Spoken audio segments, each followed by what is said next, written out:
Albert Einstein dreamt of finding a unified field theory, a single equation that might account for every fundamental process in nature, from the jostling of atoms to the wheeling of the galaxies.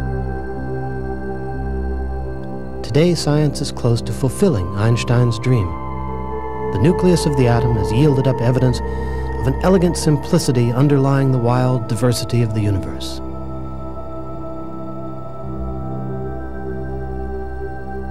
New unified theories are being written that reveal traces of this primordial simplicity. The 1984 Nobel Prize in Physics was awarded for experiments that confirmed the first of these new theories. Experiment and theory alike indicate that the universe began in a state of perfect simplicity, evidence of which was burned into the heart of every atom in the heat of the Big Bang at the beginning of time. We have a pretty good understanding of the history of the universe from 1/100th of a second after the Big Bang until today, 15 billion years later. And it's pretty remarkable that I can say this, and it's even more remarkable I can say it and the men in white coats don't come and pull me off the stage.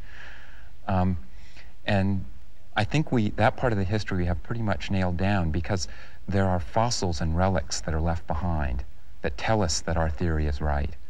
Cosmology, it turns out, provides, in a way, a sort of testing ground for some of the ideas of elementary particle physics. We can't observe the early universe, but we can observe its consequences in the universe of today.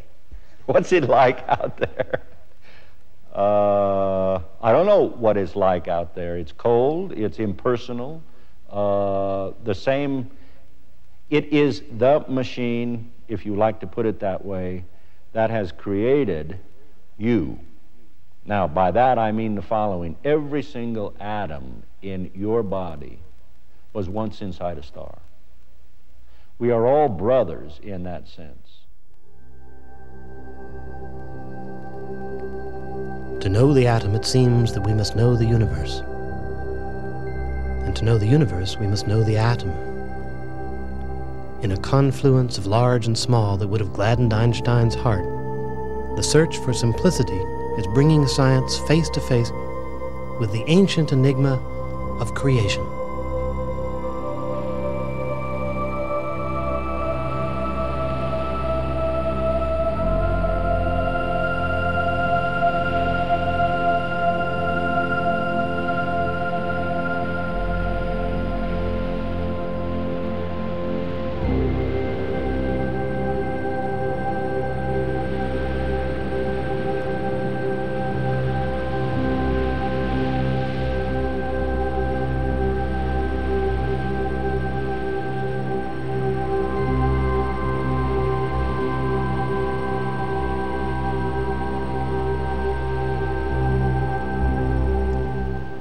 When I was a boy, I used to bring a telescope down to the shore, point it up into the sky, and look out into what I took to be the universe.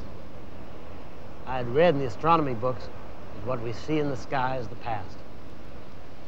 The Big Dipper, for instance, is a star cluster 75 light years away. That means it takes light from the stars of the Big Dipper 75 years to speed through space and reach our solar system. If you're lucky enough to get to be 75 years old, you can see the Big Dipper just as it looked on the day you were born. This star cluster is further out. It's in the constellation Hercules, and it's 27,000 light years away. That means that we see it as it looked 27,000 years ago. Back in the days when there wasn't a human city anywhere on the face of the earth, and the bow and arrow hadn't yet been invented. One way to study the history of the universe is to look out into deep space. But the universe, after all, isn't all out among the stars and galaxies.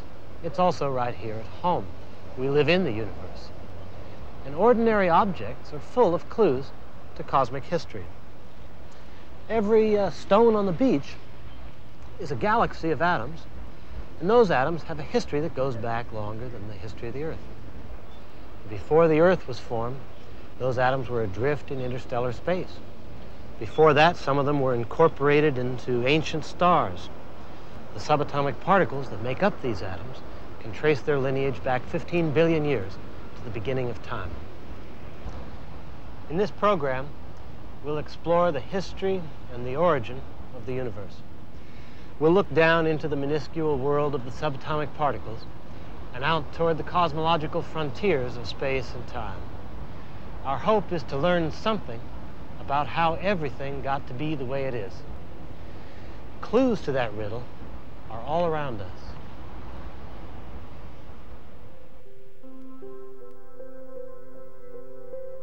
Skyscrapers cluster in the Wall Street district of downtown Manhattan.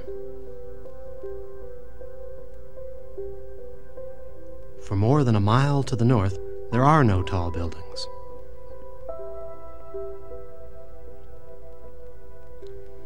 And then, in Midtown Manhattan, the skyscrapers sprout up again.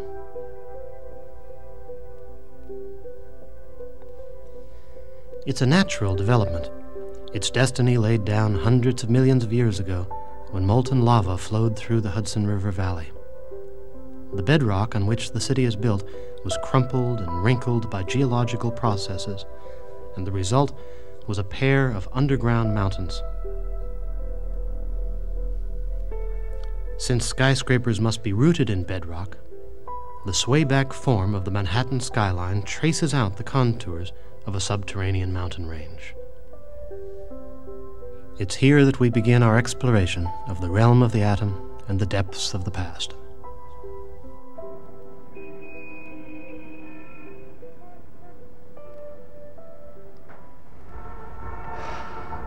Times Square is about as unnatural a piece of real estate as you can imagine. And yet it, too, has been shaped to a considerable extent by its natural history. The planetary processes that shaped it are, by and large, too imperceptibly slow for us to notice on the human time scale. But imagine that we could walk into the past at an accelerated rate. Then we could see how the geology of Times Square was shaped. Let's try it. Let's walk into the past at the rate of a century per step.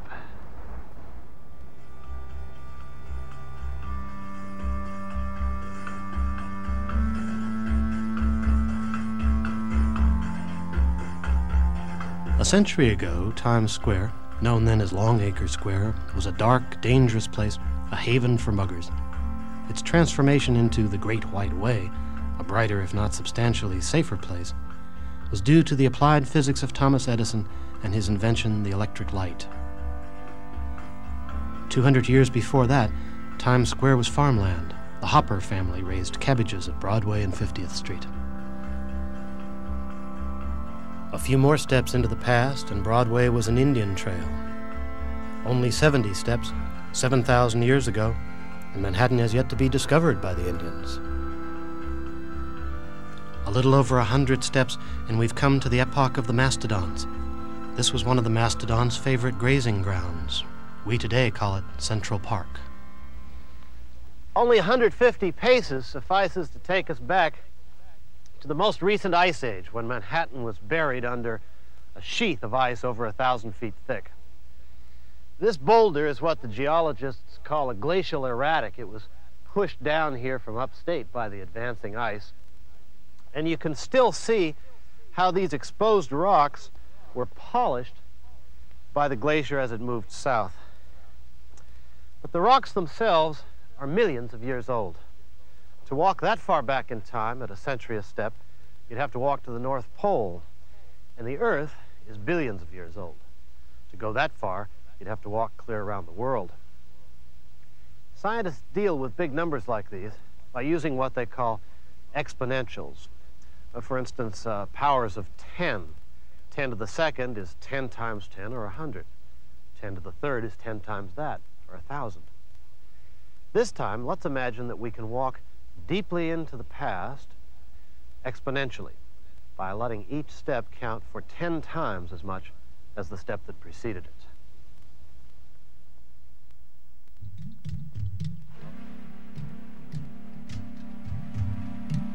A month ago, a year ago, 10 years ago, 100 years ago, 10 to the third, 1,000 years ago, and the city vanishes. 10,000 years ago, Manhattan was still awash with the melt of the ice ages. For 1,000,000 years before that, the glaciers advanced and retreated, cutting great furrows that filled with runoff water. One of them became the Hudson River.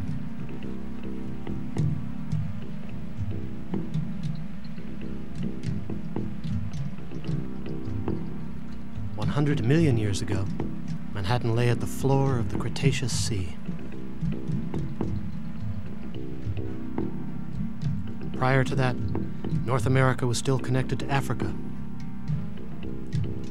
Volcanoes spewed forth lava in which the skyscrapers of Manhattan were one day to take root. 1 billion years ago, New York City was the site of a mountain range as imposing as the Alps.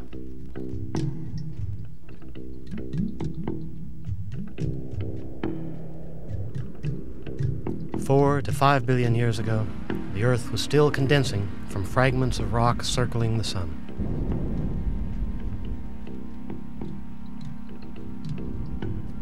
Before that, there was no Earth, just a drifting interstellar cloud from which the sun and its planets were to form. Tennyson wrote of the abyss of time, "O Earth, what changes hast thou seen? There where the long street roars hath been the stillness of the central sea. The hills are shadows, and they flow from form to form, and nothing stands. They melt like mist, the solid lands. Like clouds, they shape themselves and go."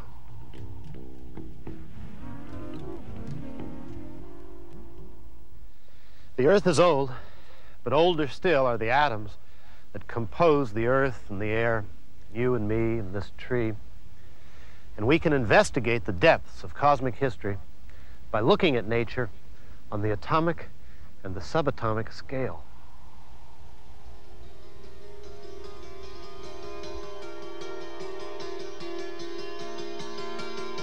The more closely we scrutinize the universe of the very small, the more evidence we find there of the past. The pollen blossoms caught in this tree are young, but their color and form were generated by genes that are older than the plant itself.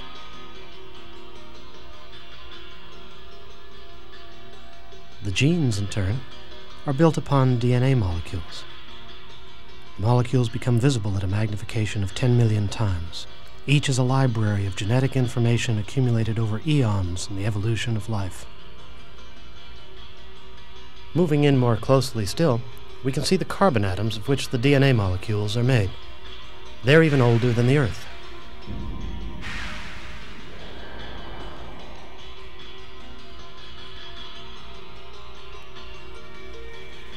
The outer precincts of the atom are patrolled by a shell of negatively charged particles, the electrons. Photons carry electromagnetic force between the electron shells.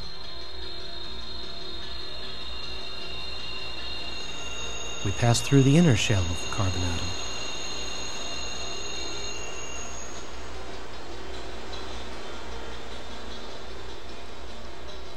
We're approaching one of the oldest and most magnificent structures in nature, the nucleus of the atom.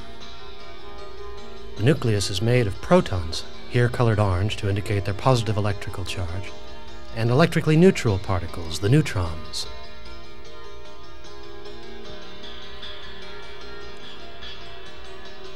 And these nuclear particles are, in turn, made of trios of even older and more fundamental particles, the quarks. We've reached the realm of the nuclear forces.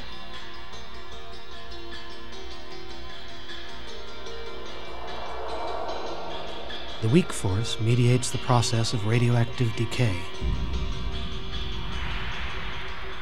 while the strong force binds the quarks together, weaving webs of energy into the forms we call matter.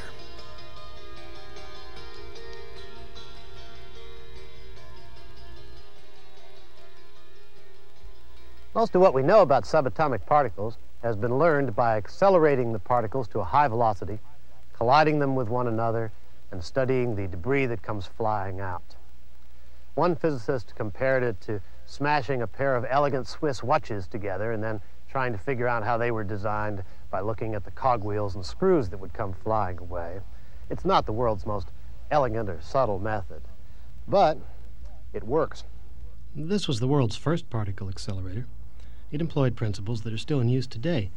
Positively charged nuclear particles, protons, were injected into this little ring, where they were subjected to a powerful electromagnetic field. Since protons are positively charged, they were pulled around toward the negative side of the field. Then the polarity of the electrical field was reversed, hurrying the protons around here, and by repeating the process, you could get them going at a pretty good clip until they spiraled on out to the edge of the ring and finally collided with this target here. This prototype was built in Berkeley, California in 1930. It won its inventors a grant of $500. They used the money to build a second accelerator, twice its size. That one was followed by another, still larger accelerator. Particle accelerators have been getting bigger and bigger ever since. The larger the accelerator, the smaller the scale to which it can probe the fundamental structures of nature. And I'm standing in the midst of one of the world's largest particle accelerators. It's Fermilab on the Illinois plains. It works much like the first accelerator, by using electromagnetic force to whirl particles around a ring. But the ring has gotten larger. At Fermilab, it's 3 miles in circumference.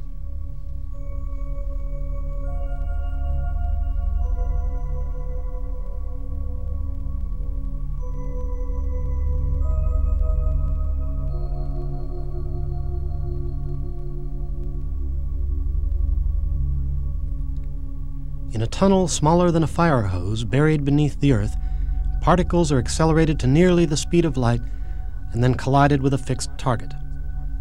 The resulting explosions, recorded in detector tracings like this one, reveal a wide variety of subatomic particles that interact by means of 4 fundamental forces: gravitation, electromagnetism, and the weak and strong nuclear forces. The way physics sees it, particles and forces are the authors of every event in our world, from the exotic to the everyday. Hi there, sports fans. This is Biff Burns. And this is Steve Bosco. And it's a beautiful day for baseball. Thanks to the weak nuclear force, the sun is busy releasing energy from the nuclei of atoms, making it a balmy 70 degrees here in Dodger Stadium.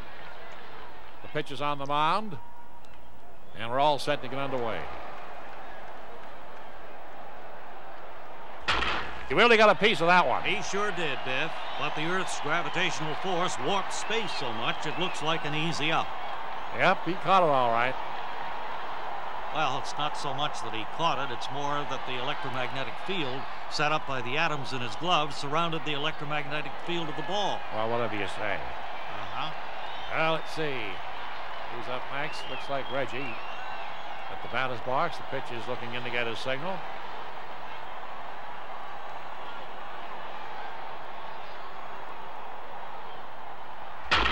What a wallop. He just about knocked the quarks out of the ball. It's out of here. It's a home run. And this is Biff Burns saying until next time. This is Biff Burns saying so long. And this is Steve Bosco rounding third and being thrown out at home.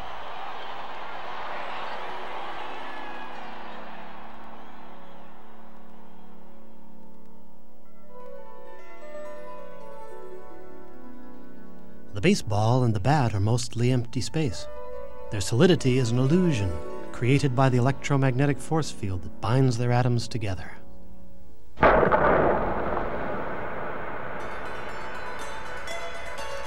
Viewed on the subatomic level, a home run begins with the exchange of photons between atoms in the bat and atoms in the ball. The ball is repelled and flies away. We credit the home run to the batter, but the fundamental force responsible is electromagnetism. Infinite in range, it's electromagnetism that carries us light from the sun and stars. The weak nuclear force helps power the sun and presides over the phenomenon of nuclear decay. Tremendous amounts of energy are bound up in the nucleus of each atom. Some nuclei are unstable and can't contain their energy forever. When they decay, it's the weak force, carried by particles called weak bosons, that governs the process. The strong nuclear force binds quarks together to make protons and neutrons. Without it, there would be no atoms, and the universe would be a quark fog. The strong force is carried by particles that the physicists call gluons, because they act like the most perfect imaginable glue.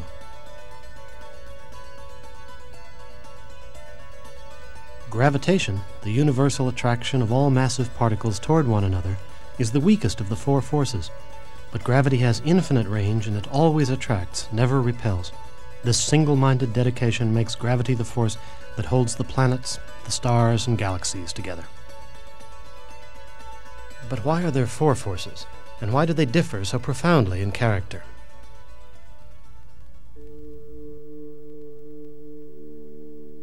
Einstein tried in vain to find an answer to that question. He sought what he called a simple and lucid image of the world, a single principle that would account for the baffling differences between the forces and the great variety of particles. What really interests me, he said, is whether God had any choice in the creation of the universe.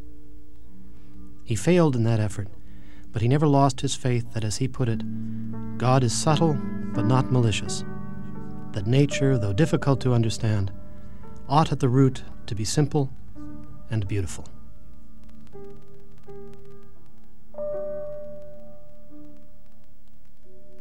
Albert Einstein spent the last years of his life in this office at the Institute for Advanced Study in Princeton, New Jersey, working on the search for a unified theory of the forces of nature. He never found it, and the equations remained unfinished on the blackboard on the day he died. Today, the equations look a lot different, and they go by fancy names that Einstein never heard of, like supergravity and supersymmetry and superstring theory. But their goal is the same, to draw the disparate elements of physics together into one whole. Physics today is a patchwork. There are theories that account for each of the fundamental forces, and they do so marvelously well. They can predict the behavior of an electron spiraling away from an exploding galaxy, or the behavior of these photons arriving here from the sun. But they have little to say about why the forces of nature differ so curiously in character. Why, for instance, is there a positive and negative electrical charge, but no such thing, so far as we know, as negative gravity? Why do the strong and weak forces function only within the nucleus of the atom, when electromagnetism and gravitation are infinite in range? The search for simplicity, the hope of identifying a fundamental force or a basic building block of matter, runs all through the history of physics since the days of the ancient Greeks. Atomic theory was already an old idea when Plato debated its merits with his pupil Aristotle. Aristotle proposed that there were two basic forces. He called them levity, the tendency of light objects to rise, and gravity, the tendency of heavy objects to fall. The Roman poet Lucretius popularized atomic theory. Beautiful is the world created by the atoms. A wedding ring wears thin with the passage of years, yet we never see flecks of gold departing from the ring, for the gold is made of tiny atoms. Amid the spiritualism of the Dark Ages, atomic theory, regarded as materialistic, was forgotten, only to be revived in the age of Isaac Newton, who saw the world as composed of atoms run by the force of gravity. The universe is like a perfect machine. It is the force of gravity which holds the moon and planets in their orbits. In the centuries that followed, experiments by Robert Boyle, John Dalton, and others revealed that, as Ernest Rutherford put it, the atom is a complex aggregate, not a simple entity. Rutherford found positively charged particles, protons, in the nucleus of the atom, and James Chadwick found neutrally charged neutrons there. Fresh light was shed on the concept of electrical charge when James Clerk Maxwell, in the first modern unified theory, showed that electricity is but an aspect of electromagnetic force. For a time it seemed that there might be just two fundamental forces, electromagnetism and gravitation. But then the force picture became more complex when Hideki Yukawa and Enrico Fermi and others identified two previously undetected forces acting within the nucleus, the strong and weak nuclear forces. With the 20th century came the identification not only of new forces, but of scores more particles. Einstein proved that energy itself is composed of particles, the quanta. Wolfgang Pauli found an odd particle called the neutrino, and the existence of the even stranger antimatter was established by Paul Dirac. The list kept growing. There were mesons and muons and pions. Said Fermi, "If I could remember the names of all these particles, I would have been a botanist." Hopes of finding an ultimate building block of matter were raised anew when Murray Gell-Mann proposed that protons and neutrons are made of still smaller particles that he called quarks. And the concept of force was simplified as well when Sheldon Glashow, Abdus Salam, and Steven Weinberg showed that electromagnetism and the weak force are aspects of a single electroweak force. Experiments by Simon van der Meer and Carlo Rubbia confirmed the electroweak theory. More ambitious, grand unified, and super-unified theories followed, and by the mid-1980s, hopes ran high that physics might be within reach of an ultimate unified theory, a single equation able to explain the toilings of quarks and stars. The trouble we're in now is that the standard model, the standard picture, is very elegant, it's very powerful, it explains so much, but it's not complete. It's incomplete, it has some flaws, and one of its greatest flaws is one which is hard to explain. It's an aesthetic flaw. It's too complicated. It has too many arbitrary parameters. We don't really see the creator twiddling 20 knobs to set 20 parameters to create the universe as we know it. That's too many. Ever since the Greeks started us on this road to understanding the atoms and the fundamental building blocks of the universe, we've had this prejudice that there's something simple underneath all of this. And 6 quarks and 6 leptons, and they're antiparticles, and they're coming in different colors and in different charges, is too complicated. And there's a deep feeling that the picture is not beautiful. And that drive for beauty, a simplicity and symmetry has been an unfailing guidepost to how to go in physics. We haven't come to the bottom level yet. But as we approach it, we pick up intimations of an underlying beautiful theory, whose beauty we can only dimly see at the present time. We don't know that it's true. We don't know there really is a beautiful underlying theory. We don't know that as a species we're smart enough to learn what it is. But we do know that if we don't assume there is a beautiful underlying theory and assume that we're smart enough to learn what it is, we never will. To my mind, there must be at the bottom of it all an utterly, not equation, not an utterly simple equation, but an utterly simple idea. And to me, that idea, when we finally discover it, will be so compelling, so inevitable, so beautiful, that we will all say to each other, "Oh, how could it have been otherwise?" The unified theories suggest that nature would function more simply under conditions of extremely high energy. Take electromagnetism and the weak force. At normal energy levels, they seem very different. Electromagnetism is conveyed by photons. Photons are lightweight and they can travel for vast distances. But the weak force is a different matter. It's carried by weak bosons. They're heavy and can travel only very short distances before they exhaust themselves and decay. That's why the weak force is limited in range to the nucleus of the atom. But the theories say that the situation would change if we could turn up the heat. Fueled by the ambient energy, a new particle called the Z would appear and be capable of knitting together electromagnetism and the weak force. In this computer simulation, we'll watch as a Z particle decays and recombines to form a photon, carrier of electromagnetism. The photon, in turn, decays to form a pair of weak bosons, carriers of the weak force. And the bosons transform themselves back into a Z. What had been 2 forces is now one electroweak force. One way to test the theory was to look for Z particles. Like salamanders, the mythological creatures that dwelt only in fire, the Z particles thrive only under conditions of intensely high energy. The universe today is too cold for Z particles to exist for long. They would find it chilly even in the interior of a supergiant star. When the electroweak theory first predicted that there ought to be such a thing as a Z particle, no laboratory on Earth could summon up enough heat to test that prediction. It wasn't until 1983 that science managed to fire up a spark hot enough to summon up the Z particle if it existed. It happened in a laboratory here on the borderline between Switzerland and France.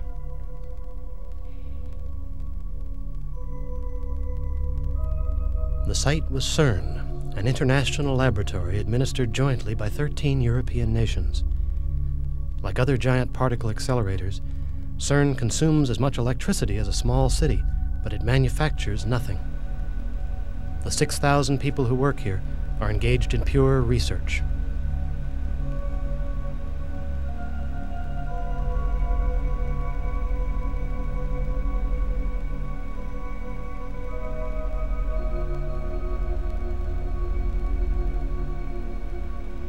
It all starts here. The particles that are accelerated are protons. They're easy to come by. There's at least one proton in the nucleus of every atom in the universe. And they're economical. This one bottle of hydrogen gas contains a full year's supply of protons for the CERN accelerator. The gas is emitted in infinitesimal little puffs through these computer-controlled valves and emerges into this pipe, the headwaters of the entire accelerator. Those tiny puffs of gas each contain as many protons as there are stars in the Milky Way galaxy. This steadfast old generator cranks out nearly 1,000,000 volts. The power is used to set up an electromagnetic field in this chamber.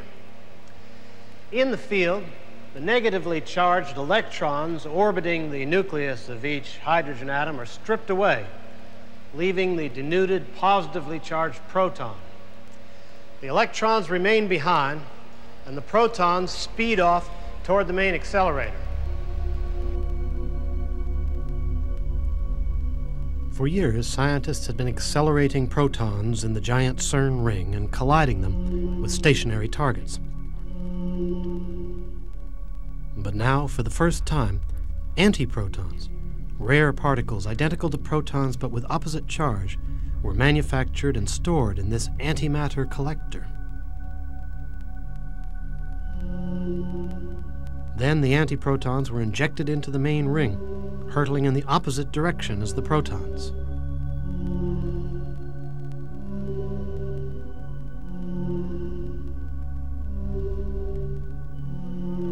When matter meets antimatter, the result is mutual annihilation.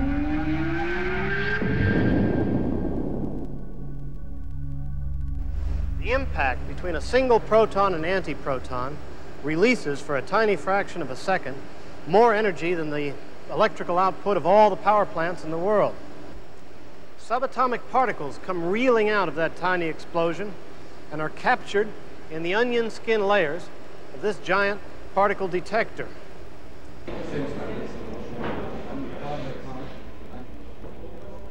On the 28th of May, 1983, traces of a Z particle were detected in the debris emitted by a proton-antiproton collision. The electroweak unified theory had been confirmed. Carlo Rubbia of CERN shared the 1984 Nobel Prize in Physics for having conceived of the idea of colliding matter with antimatter. What we are really doing here, we are making little banks. We are concentrating in a very small volume of space for a very short period of time enough energy density so that we can revive or replay, so to speak, on a very modest scale, what was really the state of affairs of the universe as a whole. The major progress in science has been made, I believe, by Galilei, when he brought the experimental science to its right level of importance. And I still believe that, to a greater extent, our scientific progress is made through experimental science. It's not because I am an experimental scientist, just because I believe that there is always the final verdict, the final guidance, which comes from this physical phenomenon. With electroweak theory a success, scientists went on to compose the so-called grand unified theories. These theories say that at still higher energy levels, 3 of the 4 forces might function as a single force. And here again, it's theorized that an exotic particle would do the work of unification. It's called the X particle.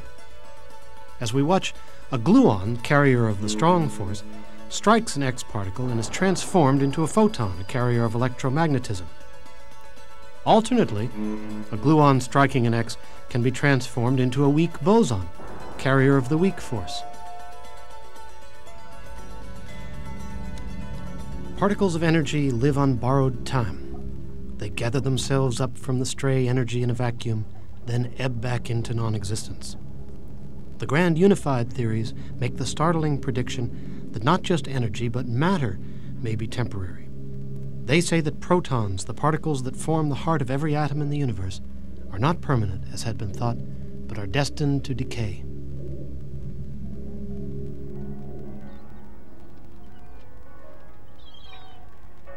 The grand unified theories paint in deepened colors the old lesson that birth implies death.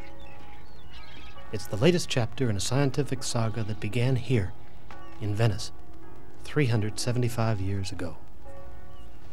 On August the 25th, 1609, Galileo led a procession of Venetian senators across the square and up to the top of that tower for their first look through his first telescope. Galileo was teaching just up the river at the University of Padua at the time. He was a respected teacher. Students flocked to his classes. He'd written a couple of good books. But his contract was about to expire. He'd never made enough money to get by, and he needed something to help his career. He found it. It was the telescope.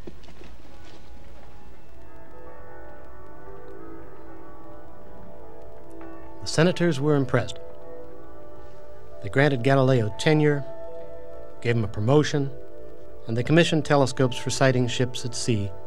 But Galileo trained his telescopes on the sky. He saw that the moon has mountains as rugged as the Apennines, and that other planets have moons, and that the Milky Way runs deep with pasture lands of stars. And these sights helped to convince him that the heavens are as substantial and changeable as the earth. Galileo's observations provided evidence that the stars and planets are worlds like ours, made of the same elements and functioning in accordance with the same physical laws. They drew together the realms of the large and small and married the earth to the universe.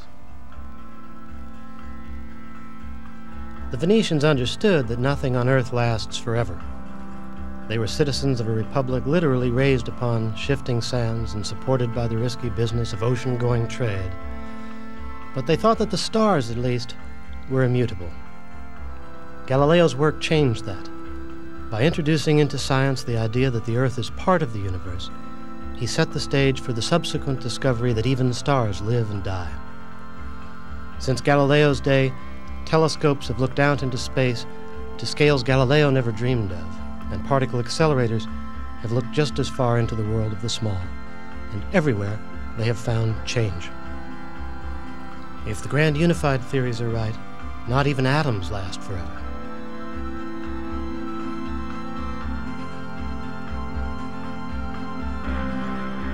The city where Galileo glimpsed signs of the mortality of the heavens is itself in peril. Venice is sinking, its streets flooding with every winter's storm.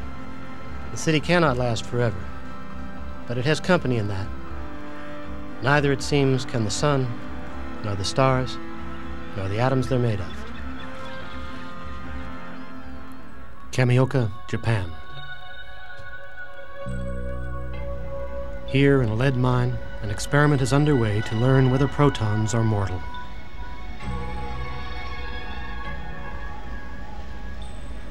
To minimize interference by high-energy particles coming from space, the experiment is conducted nearly 2 miles underground.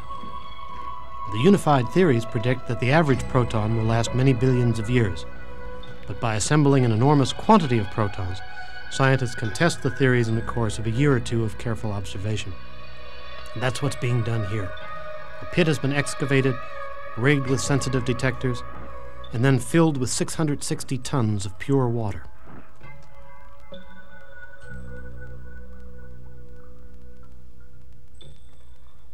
If a proton in any one of the billions of water molecules in the tank were to decay, it would send out a telltale flash of light. Computers monitoring the flash of light would bring the news to waiting scientists.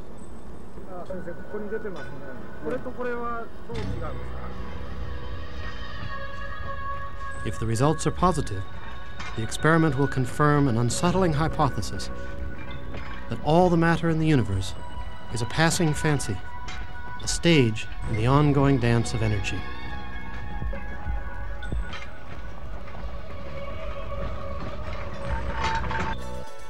If electromagnetism and the weak force unite at high energies, and the strong force joins with them at still higher energies, then might not all the four forces ultimately be one?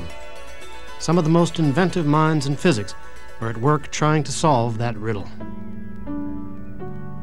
Stephen Hawking ranks among the world's leading physicists, despite his having suffered for more than 20 years from a progressive disease of the central nervous system that's left him paralyzed and almost unable to speak. Hawking holds Isaac Newton's old chair as Lucasian Professor of Mathematics at Cambridge University. During a recent seminar at Caltech, his words were interpreted by a former student, supersymmetry physicist Nick Warner. Hawking's subject, the infancy of the universe. Boundary conditions are the universe has no boundary. Sounds rather zen, doesn't it?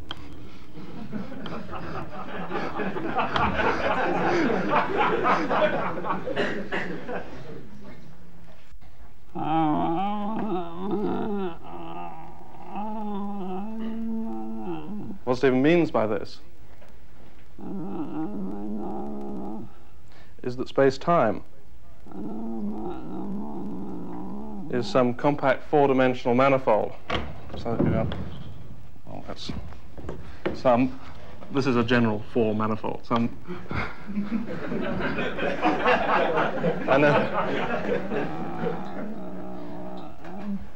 And label this some compact four manifold M with some metric on it G mu nu on the surface.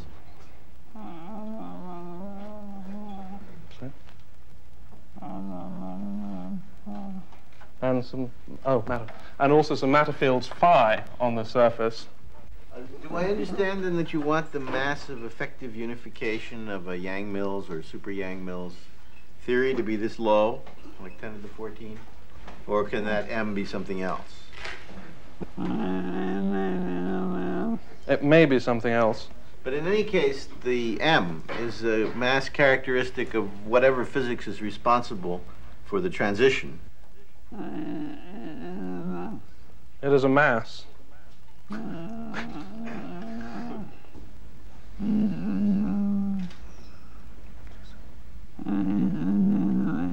It generates. It generates the inflation cosmological constant. So.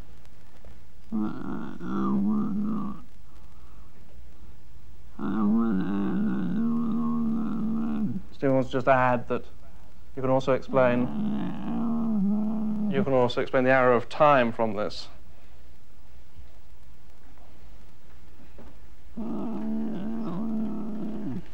What do you think that would take?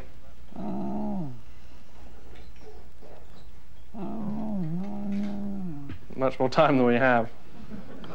That's all.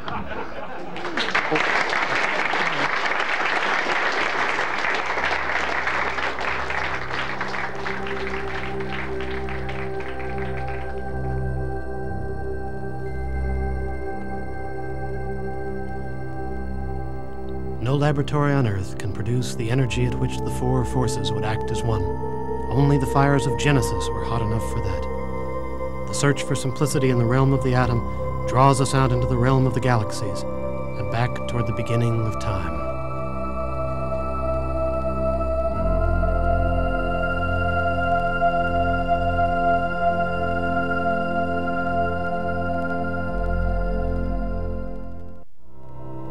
We live in a major spiral galaxy that we call the Milky Way. It's home to the Sun and a few 100 billion other stars.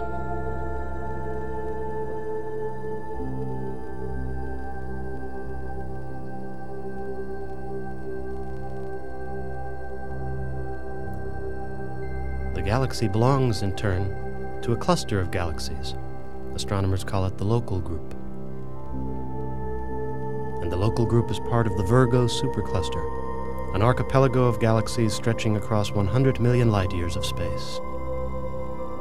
The galaxies are marching away from one another as the universe expands. In a computer simulation, based upon astronomical observations, we witness something never before seen by human eyes, the predicted scattering of the Virgo supercluster by the expansion of the universe over the course of the next 50 billion years.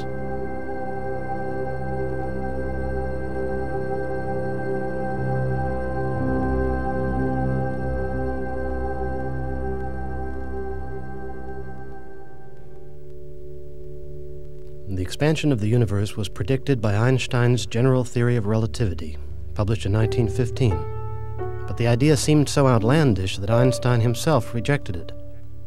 He introduced an extraneous term into the field equations to try to make his theoretical universe stand still. Later, Einstein would call this modification of the theory the worst blunder of my career. Then, in 1929, the American astronomer Edwin Hubble, without knowing of the relativity prediction, discovered that the universe is indeed expanding. Einstein and Hubble met in California in 1931 and celebrated Hubble's having found at the telescope what the mind of Einstein had conceived. Astronomer Alan Sandage, once Hubble's pupil, has devoted much of his career to studying the expansion of the universe. It is not as if these galaxies are expanding into a space that's already there. The view is that the space itself is expanding, carrying the galaxies with it. The expansion creates the space. It's, well, the crucial analogy first made by Eddington as long ago as 1930, just 1 year after Hubble had announced the expansion, was you can conceptualize the thing as the two-dimensional analog by the surface of a balloon. You paint dots on the surface of a balloon and you blow it up. You put yourself on any dot, you seem to be the center and all the other dots move away from you. Now take the air out of the balloon and look what the dots do. All the dots come toward every other dot, and if you could take all of the air out of a perfect balloon, the surface itself would go to zero. All the dots would be back at one place at one time. Every place is the center of the expansion. When you talk about this, the question that always comes, well, can you find the center of the expansion? Every place is the center of the expansion. There is no center to the beginning. Everything was back at one place, and every place and every time was identical in the beginning. Palomar Observatory in Southern California.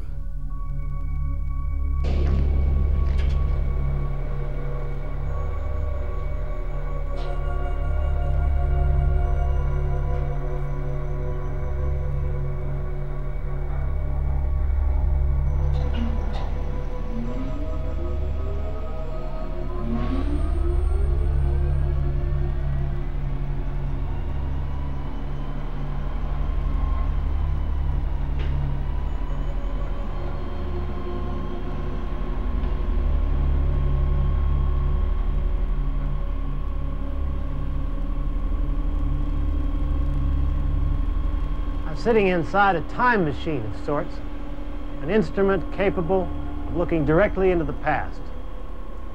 Down at the bottom of the tube, far below me, there's a curved, polished mirror that can gather as much starlight as all the eyes in a community of 20,000 people.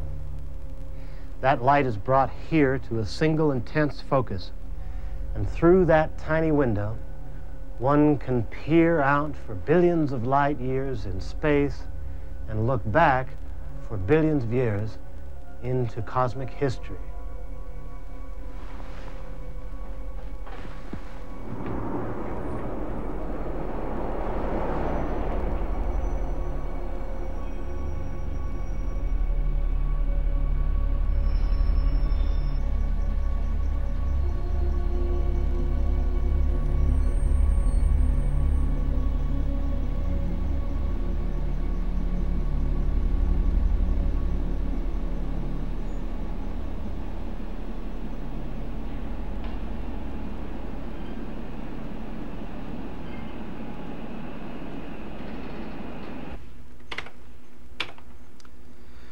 You can harvest some pretty old light with a telescope as large as the 200-inch reflector at Palomar. This image just coming in now is of a galaxy 40 million light years away.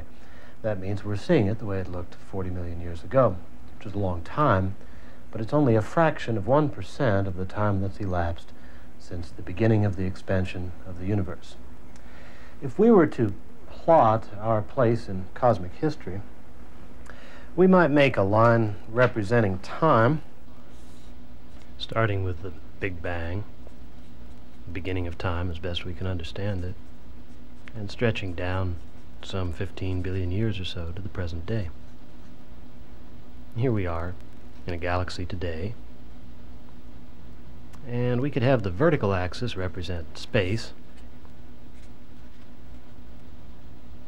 Now we can only see those events, the light from which, traveling through space, has had time to reach us. And we can designate this by drawing what the scientists call a light cone. The angle of the sides of the cone is defined by the velocity of light, the fastest way we know of that information can travel. A galaxy like this, at 40 million light years away, is right here in our own neighborhood. And pretty much all the other galaxies that we can see clearly lie quite close by on the cosmological scheme of things. If we look further out, the galaxies begin to get pretty dim. Let's see if we can get a cluster of galaxies here. Each of those tiny little fuzzy dots, so small that you may find it difficult to see them, each of those dots is a sovereign galaxy of about 100 billion or so stars and untold numbers of planets. But the galaxies are so far away that existing telescopes, even the 200-inch at Palomar, can't make them out very clearly. The greatest distance to which we can see galaxies at the absolute maximum is half of the lifetime of the universe ago. Further than that, they're just too dim to be seen with existing telescopes. But fortunately, the early universe appears to have been inhabited by a class of objects called the quasars. The quasars, which may have been the nuclei of young galaxies going through a violent, youthful phase, are so bright, they shine so brilliantly, that we can see them at much greater distances than we can see galaxies. If we can call up an image of a quasar,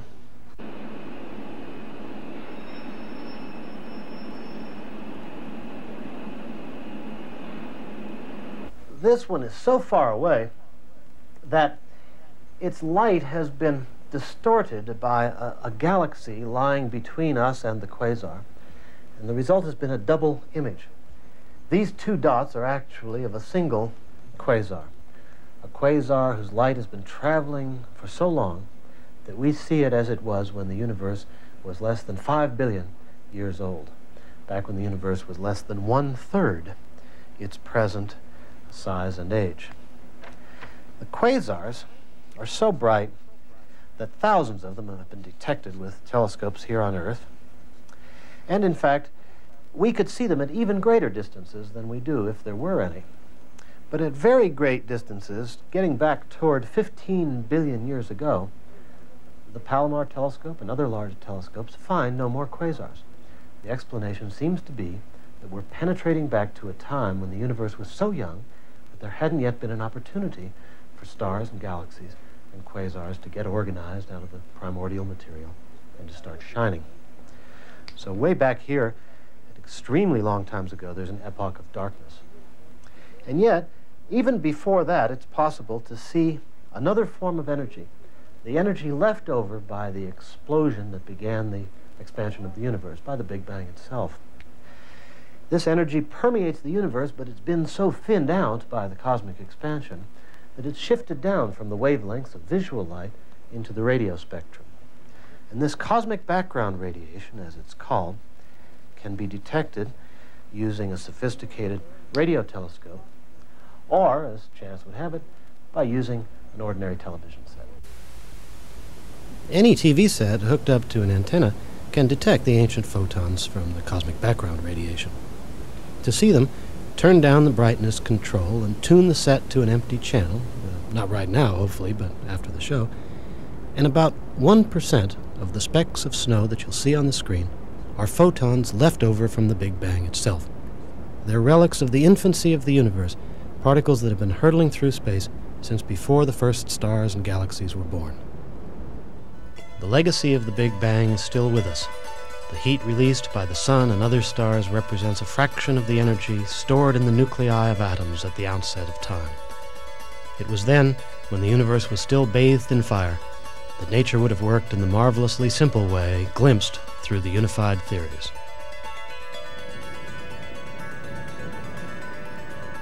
We've seen by looking at nature on the subatomic scale that the structures of matter and energy, and even the nature of the fundamental forces thought to govern their behavior throughout the universe, would have been simpler under conditions of extremely high energy. And we've seen by looking at nature on the large scale, out in the expanding universe of galaxies, that the universe began in just such a state of high energy. By putting these two lines of inquiry together, scientists have been able to trace the broad outlines of cosmic history from the first fraction of a second of the Big Bang down to the present day. We don't know all the details of this story by any means, of course. Parts of it are missing. Much of what's been surmised is doubtless distorted or simply wrong. But even at this early stage, it's possible to discern the grandeur and beauty and the extraordinary explanatory power of what is, after all, the ultimate history story, the history of the universe. The story of how a single kernel of energy could have become everything that there is. To examine the scientific account of Genesis and evolution in detail, suppose that the steps leading up the tower of this old lighthouse could carry us backward into cosmic history, so we could scrutinize every thread in the long tapestry of time. Let's imagine that each of the windows in the lighthouse looked out on an earlier epoch in cosmic history, so that this first window let us see the way the universe looked when it was only 1 billion years old, and that each step up the stairway from there on took us back to when the universe was 1/10 its previous age, to only 100 million years after the Big Bang, then 10 million, 1 million, and so forth. Walking in this way, we very soon would have reached the first second of time. And that's important because a lot happened during that first second. Our galaxy, and pretty much all the other galaxies so far as we can tell, formed during the first billion years of the expansion of the universe, when the primordial gas was still thick enough to congeal readily into stars and galaxies. We don't know all the specifics of how the galaxies formed by any means. We think we have a pretty good picture of what the young Milky Way might have looked like. Here it is. These first-generation stars were composed almost entirely of hydrogen and helium. If there was any intelligent life in the early days of the universe, the periodic table up at the front of the high school chemistry class would have had just 2 squares in it, hydrogen and helium. Once the universe had been expanding for about 1 million years, it had thinned out enough so that photons could fly freely through space without constantly running into other particles. The result was the dawn of light. This was also the date of the birth of the first atoms. Free at last from harassment by the photons, electrons could settle down in orbit around atomic nuclei. 1 electron orbiting 1 proton gives you an atom of hydrogen, the simplest and most abundant of all the elements. 2 electrons orbiting a pair of protons plus a couple of neutrons gives you a tidy little atom of helium. But those helium nuclei were already on hand. They must have formed at an even earlier epoch. The creation of helium nuclei dates from when the universe was about 100 seconds old. That's the first point at which things had cooled off enough so that protons and neutrons could get together and form nuclei of atoms without constantly being torn asunder again in the all-pervasive heat. Now, for the first time, protons and neutrons are able to cling together thanks to the strong force. They tend to form triplets, and the triplets combine to make an unstable nucleus. 2 of the extra protons are thrown off, and the result is a stable nucleus of helium.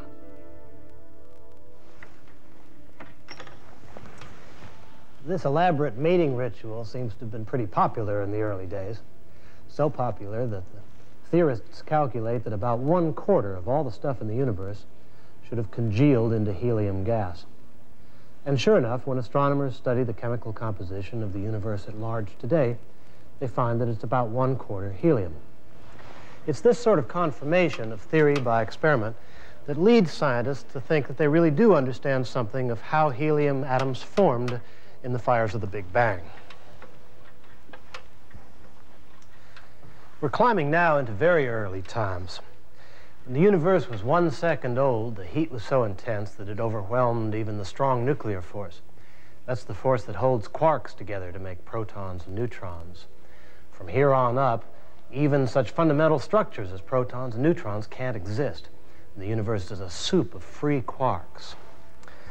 1/10 of a second, 100th of a second after the beginning of time, the universe now is so dense that even neutrinos, subatomic particles so aloof that they can normally fly through a trillion-mile block of solid lead without hitting anything, even neutrinos are now bound up in the universal broth of matter and energy.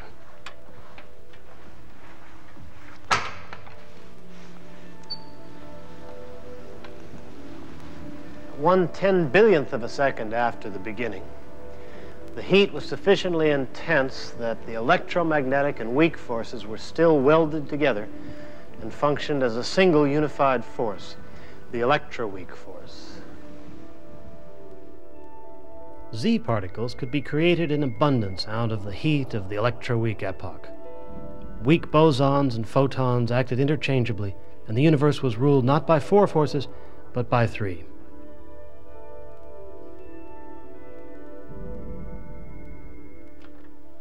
When the universe was just a tiny fraction of a second old, about 10 to the minus 35th of a second to be exact, it's thought that the electroweak force had not yet diverged from the strong force.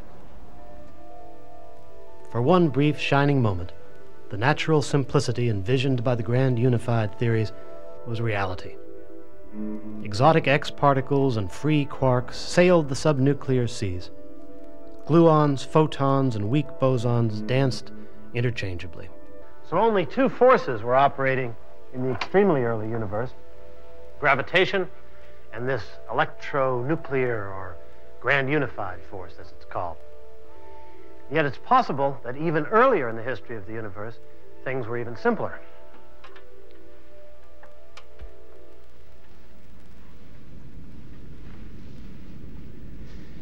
We've reached the first instant of time. The fraction of a second that has elapsed since the universe began to expand is so small that it has no name. To express it, you'd have to write a decimal point and then a string of 40-some-odd zeros. The universe, everything that there is or can be, was contained, we think, at this point within a single spark of energy, rapidly expanding, but still smaller than the nucleus of an atom, and ruled by a single primordial law. If we knew what went on at this epoch, we might finally understand the relationship between the laws of nature and between space and time and matter and energy. But we don't yet know. We lack a theory that can explain how nature would have behaved under these extreme circumstances. A lot of people are looking for such a theory. Some think it'll be a kind of quantum gravity or what's called a superunified theory or a supersymmetry theory. And of course, we don't know what the theory will say. But whoever hits upon that theory will be the first to have glimpsed the very threshold of creation.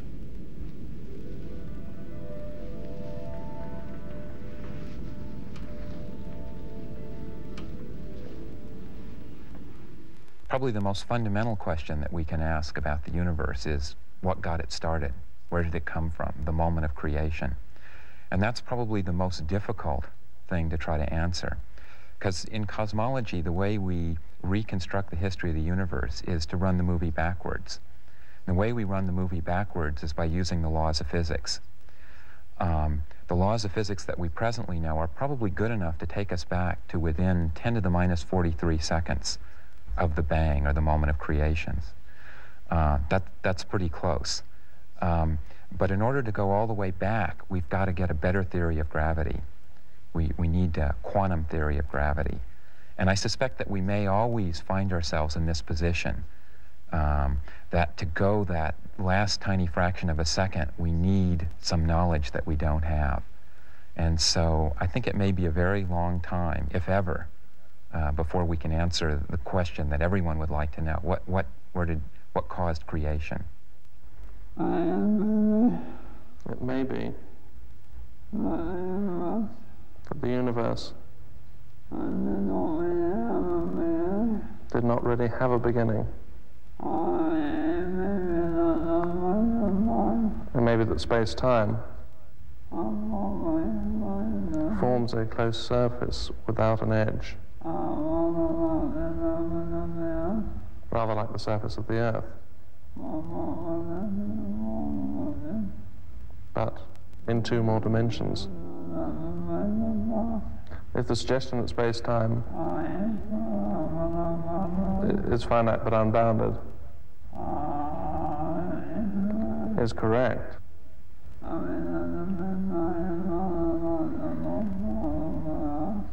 the Big Bang is rather like the North Pole of the Earth.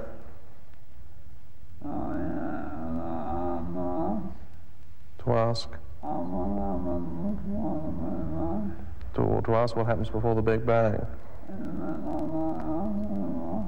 is a bit like asking what happens on the surface of the Earth 1 mile north of the North Pole.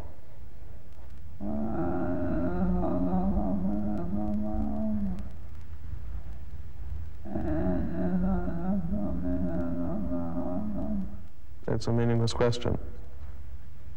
If there was a creation event, it had to have had a cause. And this was Aquinas's whole question, one of the 5 ways he did to God. If you can find the first effect, you have at least come close to the first cause. And if you found the first cause, that to him was God. What do astronomers say? As astronomers, you can't say anything except here is a miracle, what seems almost supernatural, an event which has come across the horizon into science through the Big Bang. Can you go the other way back outside the barrier and finally find that answer? Why is there something to nothing? No, you cannot within science, but it still remains an incredible mystery. Why is there something instead of nothing? The ancient Chinese thought of being as having arisen from its opposite, non-being. Nothingness, they wrote, produced the universe and space and time.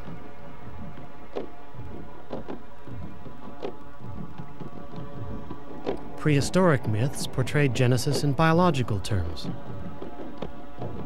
The primeval god transformed himself into an azure egg. In the Judeo-Christian tradition, creation involved order arising from chaos and light from darkness.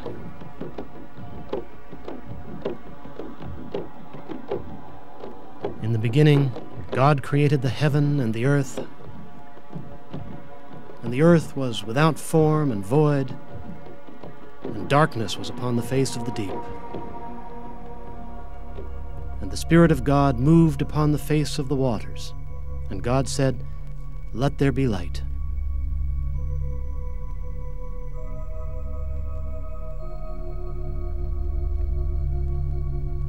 A cathedral was the medieval equivalent of a giant particle accelerator.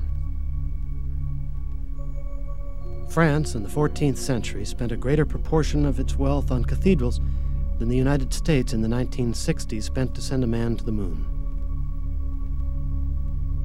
Like spaceships or particle accelerators, cathedrals pushed existing technology to its limits.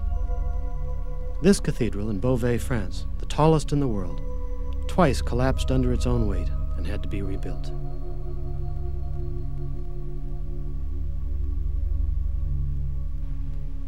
Religion and science are sometimes depicted as if they were opponents, but science owes a lot to religion. Modern science began with the rediscovery in the Renaissance of the old Greek idea that nature is rationally intelligible. But science from the beginning incorporated another idea, equally important, that the universe really is a universe, a single system, ruled by a single set of laws. And science got that idea from the Judeo-Christian and Muslim belief in one God. Let me read you a prayer. Great is God, our Lord. Great is his power, and there is no end to his wisdom. Praise him, you heavens. Glorify him, sun and moon, and you planets. For out of him, through him, and in him are all things, every perception and every knowledge. That prayer was written in the 17th century, not by a priest, but by an astronomer, Johannes Kepler, who discovered the laws that govern the motion of the planets. The founders of modern science, Kepler and Copernicus, Isaac Newton, and even Galileo, for all of his troubles with the church, were by and large profoundly religious men. I'm not saying that you have to believe in God in order to do science. Atheists and agnostics have won Nobel Prizes, as have Christians and Jews and Hindus, Muslims, Buddhists. But modern scientific research, especially unified theory, testifies to the triumph of the old idea that all creation might be ruled by a single and elegantly beautiful principle. The churchmen of the Middle Ages built their cathedrals out of stone, but they built them to express ideas. Stone can only go so high, but ideas can reach across the universe.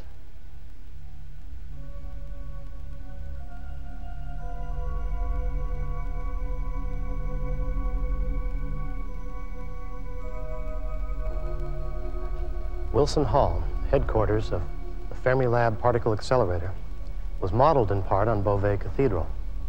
Robert Wilson, the physicist and sculptor who built Fermilab, said he was impressed by what he called the curious similarities between cathedrals and accelerators.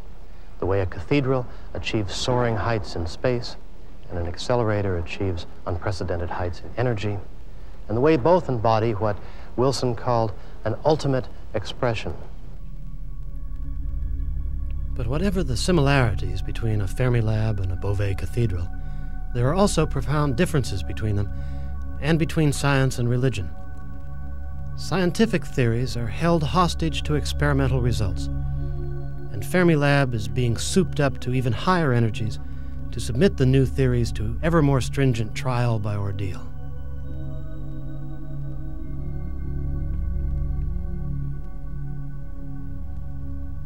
The men and women who built Fermilab share a scientific belief that the universe is rationally intelligible, and they built this machine to test their faith.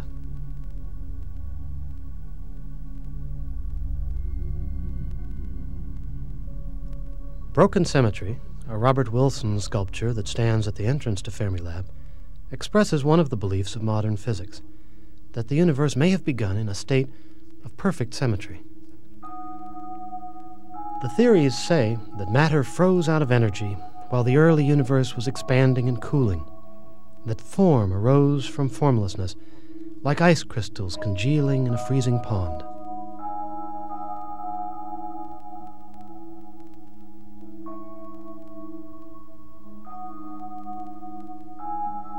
The mathematical symmetries that the unified theories have exposed at the foundations of natural law are more subtle and complex than those of snowflakes, but their principle is the same. They imply that we live in a crystallized universe of broken symmetries.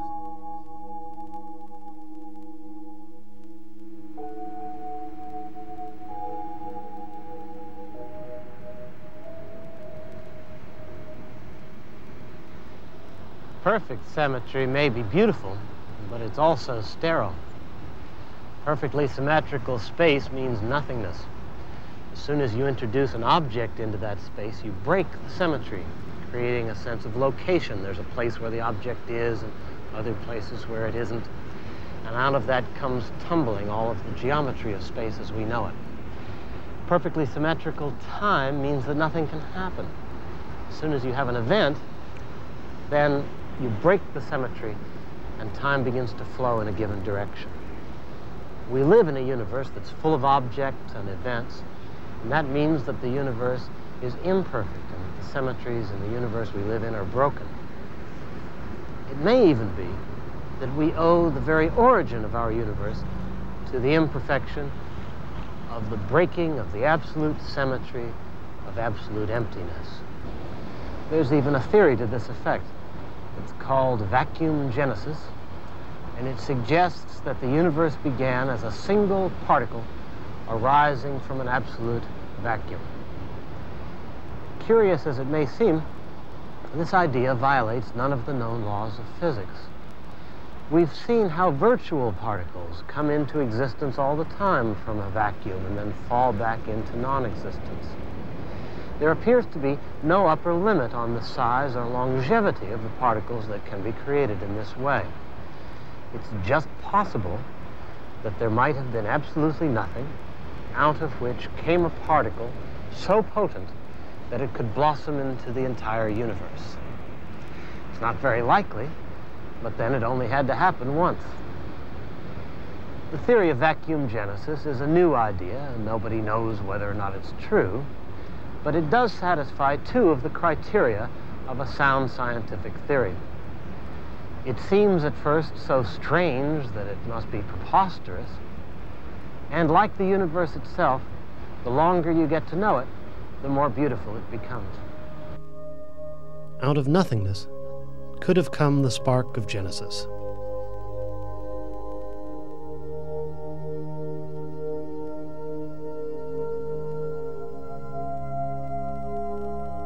As the universe expanded and cooled, darkness descended. Then light dawned anew with the formation of the first stars.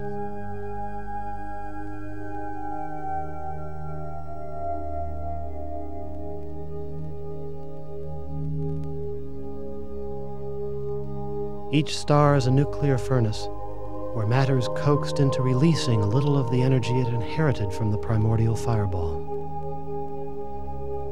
Thanks to imperfection, to the fractured symmetries that produce differences among the particles and forces, atoms and their variety could build themselves into molecules, and molecules rise up in alliance as life, and life give birth to thought, and thought produce theories about the creation of the universe.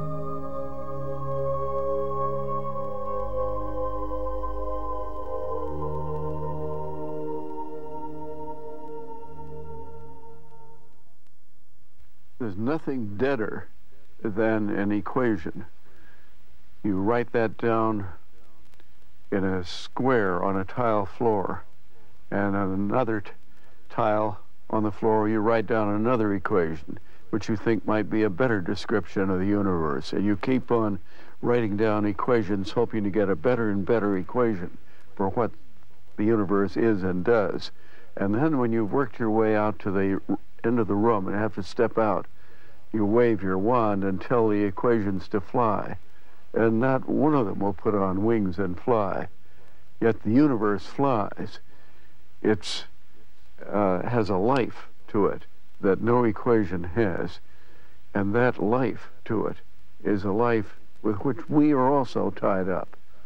Out of the Big Bang has come a non-chaotic system, because otherwise cause and effect, which surely exists, would be impossible.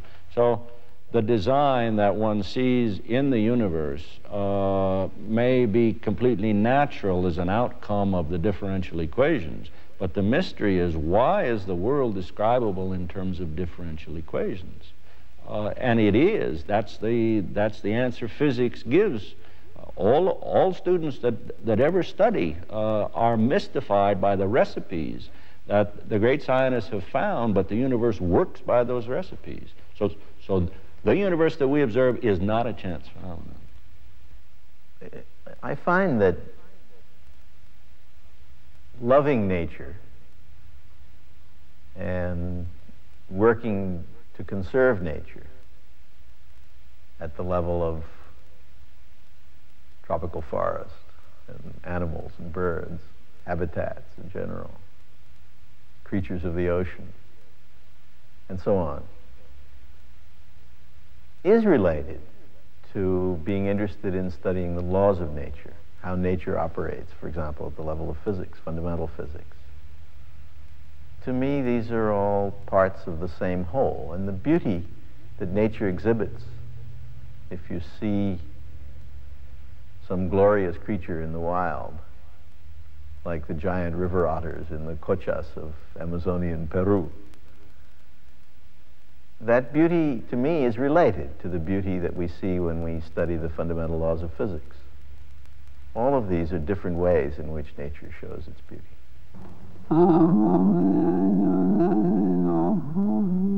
From the age of 13 or 14, I wanted to know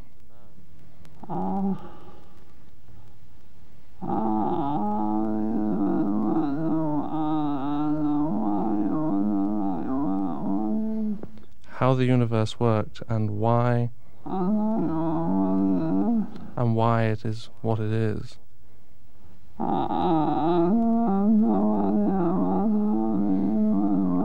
But now I have some idea of how the universe works.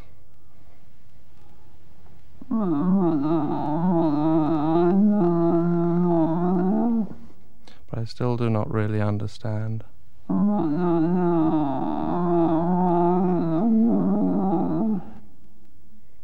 But I still do not really understand why.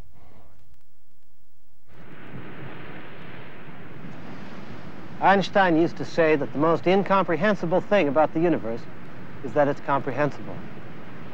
It's an old riddle.